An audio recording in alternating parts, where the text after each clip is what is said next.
So when your mind gets a certain amount of energy, it starts bubbling, burning.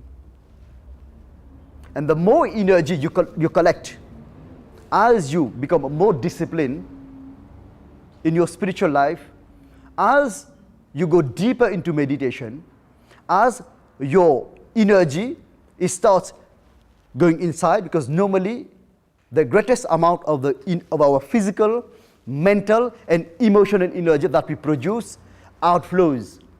With meditation, your energy, the energy that is normally wasted, I will use the word wasted, through your senses, is gathered. You give it a different direction, it goes inside. That is the real meaning of to convert. Conversion doesn't mean to be, you are a Christian and tomorrow you become a Hindu, after tomorrow you become a Muslim. That is stupidity. It has nothing to do with conversion. Real conversion, and that is the only conversion, you convert your energy from, you change the flow of your energy from outside to inside. That's why when you pray, when you meditate, you close your eyes.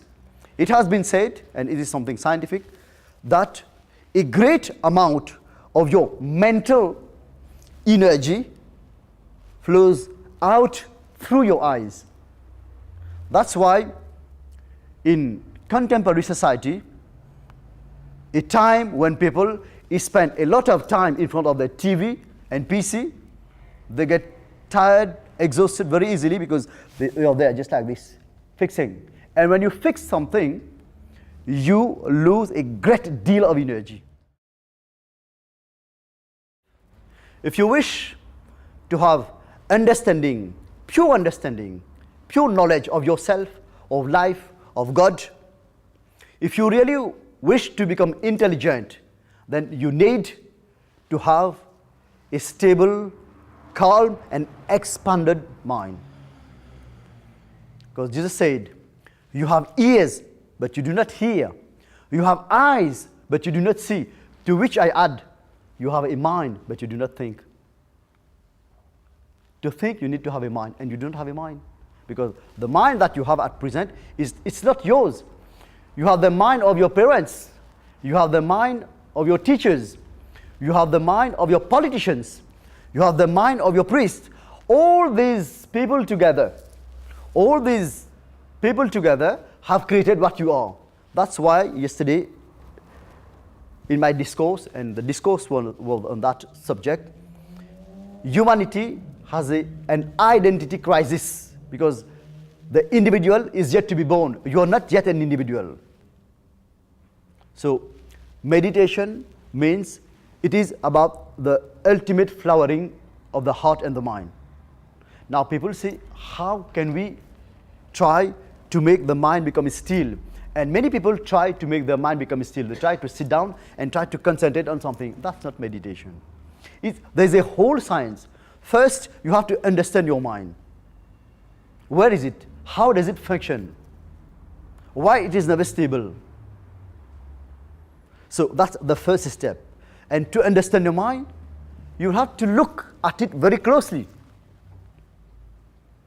If you wish to gain knowledge about something, you'll have to go very deep into that particular thing. That is the scientific approach. And there is a famous scientific approach which has been called observation. Without observing your mind, it is not possible to know and to understand whether you have a mind in the first place. And science says that when you observe a particle, whether it is an atom, an electron, and for me it's everything, that particular thing changes its behavior. And the fact that we have the universe, it means that there should be a mind observing it. And you know, that falls in line with mysticism, which say that the universe is a living being, and the Hindus have called it Jagat. Jagat means the universe which is aware, the conscious universe. Now, one of our scientists has said the self-conscious universe. The universe is aware. It is a being just like you are a being. So meditation is the peak of evolution. In fact, human beings have stopped evolving. We have evolved from animal. We have reached here, and at this juncture, we have stopped evolving. We are evolving, but unconsciously. And when you evolve unconsciously, you are not evolving at all. Human beings have stagnated. You have stagnated with what you are. You have birth, you have death. Between birth and death, there is only eating, drinking, marrying, reproducing, and doing so many stupid things, doing politics, creating weapon of mass destruction, pig flu, SARS, and so many other things that is threatening to destroy the whole of humanity.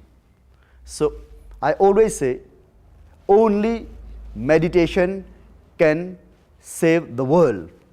When I said it in Mauritius, people say, what he's saying? He's pretending that he can save the world, meditation can save the world. That I say, I'm not saying I can save the world, I say meditation can save the world. When I say that meditation can save the world, I'm saying that only a change in attitude, only a change in mind can bring a change in society. And to bring a change in attitude, we need to bring a change in our mental setup. And to bring a change in our mental setup, there is nothing else apart from meditation. And meditation means an expansion of consciousness. At present, our consciousness is extremely constricted. Just like the reference I used yesterday, the dimmer light. Our mind is like a light which is lit at its dimmest, just like this. Here you have a very good example. You know, it lit like this. And here we can even see the light. If we switch off all the lights, everyone here will see that a light is burning.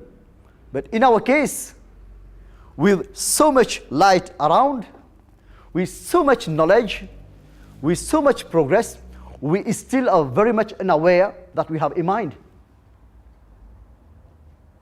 So meditation is a science that is very natural to us human beings. But now it has become something mysterious. It has become something, you know, that people do just to have a little relaxation, physical relaxation after you are tired from work and tired from worldly hustle bustle and all the things. But in fact, that should be a science that to start with right at the beginning of our life. But very unfortunately, instead of helping our consciousness to expand, we are crammed with knowledge. We are crammed with beliefs. We are crammed with habits. We are crammed with non-beliefs. We are crippled. Humanity has been crippled. We are not taught to explore our being. We are taught to believe or disbelieve in things.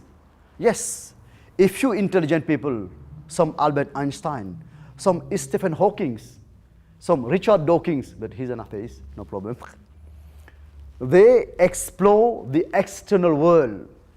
When you go on exploring the external world, you keep on going and going and going, and you reach a point where you're tired and there's nothing else to explore because your consciousness, your mind has a limit. The real thing that we have to explore is ourselves. That's why I always say, we know everything. We have a great deal of knowledge about almost everything, but we are completely ignorant about ourselves. And that is my definition of ignorance. Ignorance doesn't mean that you do not know the guitar, you do not know the Bible, you do not know the computer, or so many other things. Ignorance means to be ignorant of yourself, who you are, why you are, what is your real nature. The science of meditation teaches you that you have an identity. It is eternal. It is an infinite ocean of peace. It is an infinite ocean of bliss. It is unconditional freedom. It is right here and now.